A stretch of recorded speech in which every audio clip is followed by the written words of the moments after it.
نموی پکار خوشالی زپخ پللار خوشالی زپخ پللار خوشالی لاخم پزړونو دی پروت ولی مونږه سهار چې وختي دلته روانېدلو مونږه ډوډۍ مو خوړله. ولې نو ډوډۍ خو به دې خوړلې وې که نه اوس هم 2 بجې دي د غرمې دې چېرته خوړلې ولې ډوډۍ مو څنګه نه ده خوړلې ډاکټر صاحب کور نه چې روان شوي نو سیده دلته راغلو او نور بازار وسه موږ نه لرو نو دی پروت غم لکه خمار خوشالی غم لکه خمار خوشالی مونږ یو ماتمونو ته جوړ چالي ډاکټر صاحب مبارک دا غریب د غریبۍ نه پاتې شوی دی علاج نه کېدای شي دا تیږې پکې ډېرې وختونې وي کالنۍ 2 کالنۍ 3 کالنۍ او اوس تاسو خدمت ته راغی هغه د موږ معاینه وکړه د مرض یې معلوم شو هسې ورته علاج وکړي بس خدای پاک ډارک به د دې هر څه خفه کېږه مو خدای به دې ښه بسم الله الرحمن الرحیم دغه ورور مخکې ویډیو هم له تاسو سره شریک شوی وه خو له بده مرغه دغه ورور سره اوسه پورې مرسته نه ده شوې بیا لکه چې فکر کوم خو عذاب شوی دی وروره څنګه راغلی ډاکټر صاحب دا دردونه سخت زیات و د دردونو وجې نه دلته راغلم او چې ما ویل دغه ډاکټر صاحب زما علاج وکړي او چې دغو بچیانو ته لږ نفقار وګټم دیړي کې دیړي کولنګ وخې کولنګ وهه بیلچه وهه ټکټر وباروه دغه کار دا چې ته عملیات شي خو یو میاشتې به ته بستر یې نو بیا به څنګه کړې بس ډاکټر صاحب الله دې مهربانه شي نو اوس څه ویل نور کور کې څه ستونزې لرې ډاکټر صاحب نن هم من کره وو مېلمانه راغلي وو ما پوښتنه ده دا کسان راغلي وو زموږ خپلوان وو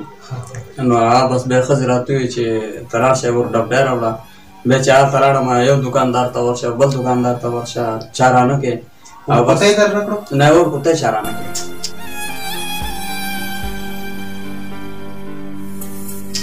او بیا ډاکټر صاحب چې راغلم کور ته او کور کې کېناستم مېلمنو ته خاص تریخ چا پروت و نه ورسره شیریني وه نه بوره وه او بس داسې شی نه و ورسره چې دو ته مونږ ایښې وه داسې خجاله ته ناست وم چېره څنګه حالات را باندې راغلي چې دا څه رقم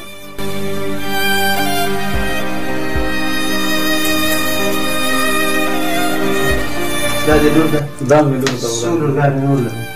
یوه لور بله هم لرم او ټول مې 4 ماشومان دي 4 هلکان دي که جینه 2 هلکان دي 2 جنکۍ دي مشر زوی دې څومره دی مشر زوی مې دې نه کشر دی دې نه کشر دی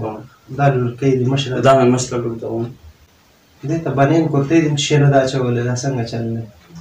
ډاکټر صاحب بانیان کورتۍ ورته په تشي باندې اخلي نه کورتۍ شته نه روپۍ شته او نه داسې شی شته چې دې ته واچو بل دغه شی یخ دې کېږي یخ دې کېږي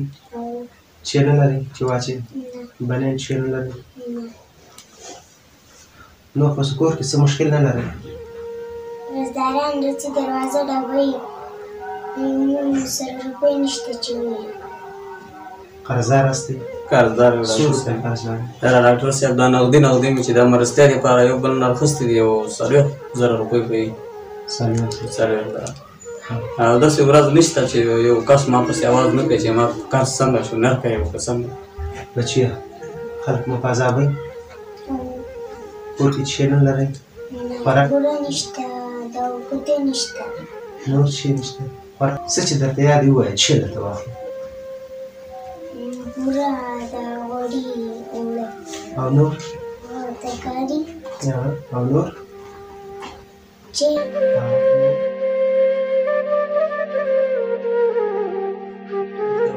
ما ته وایي چې هر څنګه یې کور بسترې دې خرڅ کړه هغه وکړه ځان هغه کړه خو اوس مونږ ته قرضونه راکړه کور بسترې دې خرڅې کړه کور سامان دې خرڅ کړه داسې هغه وکړه بس مونږ ته 4 نوي روپۍ پیدا کړه کور کې چې شته چې ته خرڅ کړي نو کور کې به داسې شی ولرم چې زه خرڅ کړم او دا زړې بسترې خو څوک اخلي نه نموی پکار خوشالی زپخ پللار خوشالی زپخ پللار خوشالی هغه کېږه مه ته به د شولو کې ماشاءالله ورځ 8 بجې ځان حاضر کړه